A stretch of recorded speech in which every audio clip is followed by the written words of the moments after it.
20 থেকে 35 বছর বয়স যাদের তাদের জন্য দুঃসংবাদ। আজকের এই ভিডিও তাদের। আপনার বয়স 20 থেকে 35 বছর আর আপনি ভাবছেন আপনি ফিট, কিন্তু না। এই বয়সে আপনার শরীরে রোগের বীজ বপন হয়। সেটা কেমন? কি রোগ? 1. ডায়াবেটিস। 2. উচ্চ রক্তচাপ। 3. সেই সাথে আছে ফ্যাটি লিভার, যার ফলে আপনার শরীরে প্রথম দিকে আপনার কোনো সিগন্যাল দিবে না, কিন্তু এগুলো বেশি হয়ে যাওয়ার পরে আপনাকে সিগন্যাল দিবে। এগুলো হওয়ার কারণ কি? এগুলো হওয়ার কারণ হলো রাত জাগা, অতিরিক্ত ফাস্টফুড গ্রহণ করা, স্ট্রেস বেশি বা ওজন বেশি। সেই সাথে সাথে আমাদের একটা খারাপ অভ্যাস রাত জাগা এবং অতিরিক্ত মোবাইলে আসক্তি, যার ফলে আমাদের এমন ধরনের রোগ শরীরে বীজ বপন করে থাকে।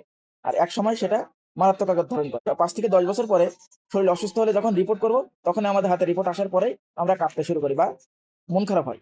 এ থেকে বাঁচার জন্য যেগুলো আমি বদ অভ্যাস, খারাপ অভ্যাসগুলো বলছি, সেগুলো আপনারা পরিহার করুন। তাহলে আপনারা সুস্থ থাকবেন। তাই আপনাদেরকে সতর্ক করে বলছি, 20 থেকে 35 বছর বয়স যাদের, তারা সাবধান হয়ে যান। আপনার শরীর এখন যদি আপনি ঠিকভাবে পরিচালনা না করেন, শেষে কিন্তু আপনার শরীর আপনাকে সময় দেবে না। আল্লাহ সময় দেয়, কিন্তু শরীর আপনাকে সময় দিবে না। ধন্যবাদ সকলকে। দেখা হবে আগামী ভিডিওতে। আসসালামু আলাইকুম।